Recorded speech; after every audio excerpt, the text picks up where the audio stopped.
Hi, I am Anna. I come from www.ntvforex.com.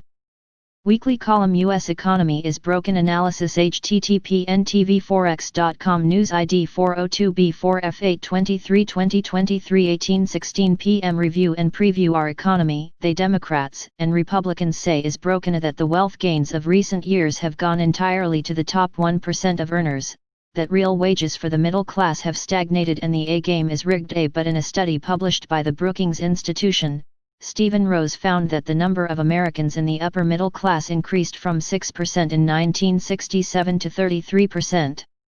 In 2016, Michael Strana's new book The American Dream is Not Dead shows that inequality has decreased by 7% between 2007 and 2016. The populists of right and left have agreed on something that just isn't so. The death of the American dream has been vastly exaggerated. NBSPA Mona Charan, Senior Fellow at the Ethics and Public Policy Center, The American Dream is Not Dead. Arizona Republic, August 21, 2020. By refusing to normalize monetary policy after the financial panic ended, the Fed inflated asset bubbles on stock exchanges, in corporate debt markets, urban property markets, and other parts of the world. These booms benefited mainly asset owners at the expense of wage earners and entrepreneurs. The result was a damaging form of inequality, new in America, that rewarded asset ownership or political connections instead of innovation and hard work. This helped Donald Trump make the case that the Obama expansion had left behind working people.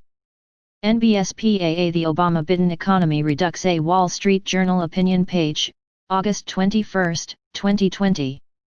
The reason I am here is because of President Obama and Joe Biden, because if they did a good job I wouldn't be here. NBSP President Donald Trump, August 20, 2020, after Obama's speech to the DNC.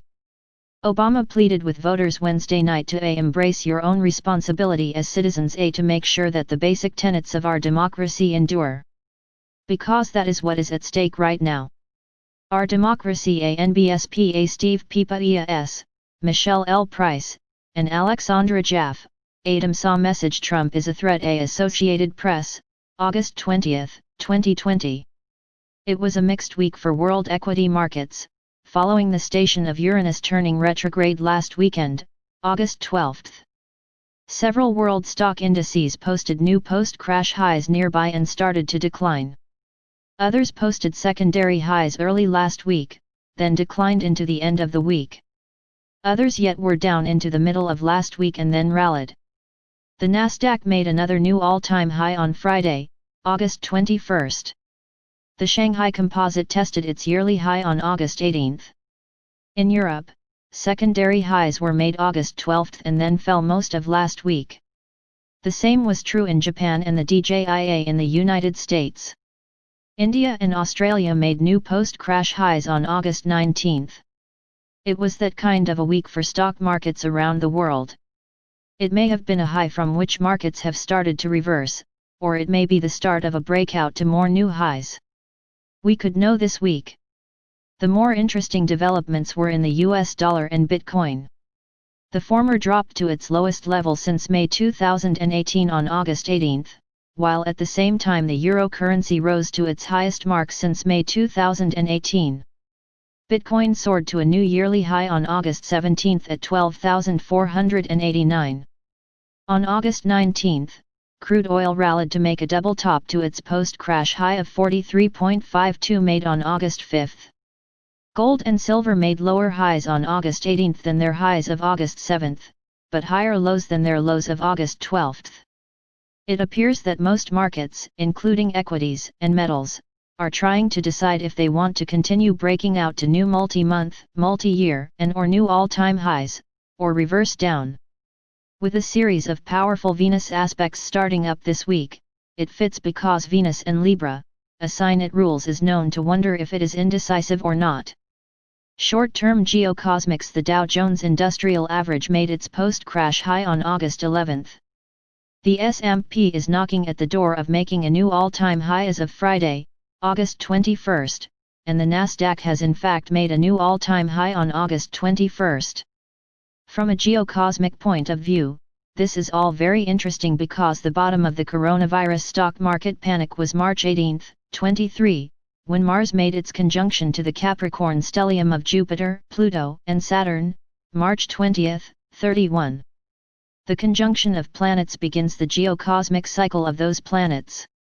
After the conjunction, the first quarter cycle becomes very important, which in the study of astrology is known as a waxing square. Due to its retrograde motion, Mars will make its first quarter cycle waxing square to these same three planets 3 times, and the first is happening now, August 4, 24.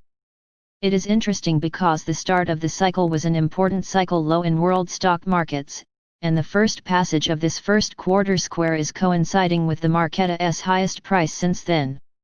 Given that the major correlation between geocosmic aspects and financial markets has to do with reversals of trends, one wonders if the highs that have been unfolding between August 4 and now will represent a significant crest from which equity markets will reverse to the downside, or will that happen September 29, October 19 when Mars is retrograde and makes this same waxing square aspect to the Capricorn stellium, or both. Mars is in Aries now and will remain there through January 6.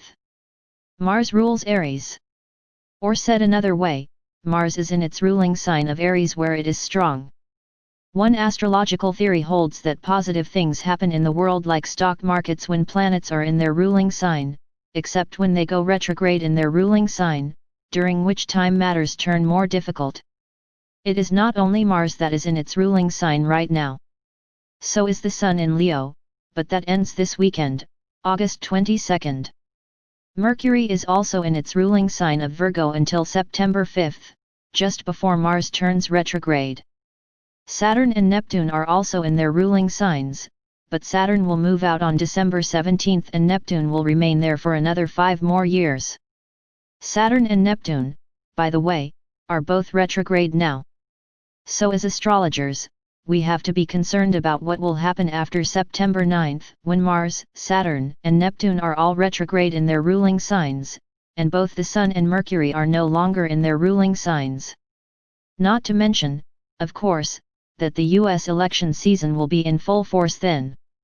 There is nothing easy or smooth transpiring in the heavens between now and the election.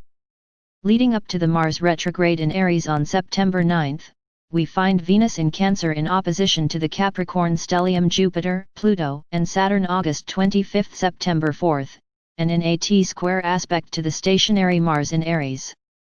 This can indicate many possibilities, but the key with Venus pertains to issues of fairness, equality, and women. These aspects can correlate with changes of trend in financial markets. But so too do the geocosmic signatures that follow right after that, September 9, 17, and the ones that unfold right after that, September 28, October 19. These are not your run-of-the-mill type of geocosmic signatures, especially in the last grouping. I could speculate on the possibilities implied here, but they are complex and would require a lengthy description, which I will do as we get closer to the time period. For now, just imagine that we are building up to another a maximum pressuria period where it will be necessary to apply ONI's capacity for discernment of truth and accuracy of information, and the ability to detach from ONI's impulsive, emotional reaction to situations of surprise. This would not be a favorable time to be complacent in regard to positions in financial markets, especially if new yearly or longer-term highs are forming between now and late September. On a personal note, someone must have heard my lament in a recent column about not being able to see my wife who lives in Germany due to the travel ban between the US and Germany. Germany has just announced that they will now allow spouses of German citizens to visit with proper documentation. I do not need to be there on a essential business, although for me with Venus conjunct Jupiter in Scorpio, this is a essential business. I am leaving next week.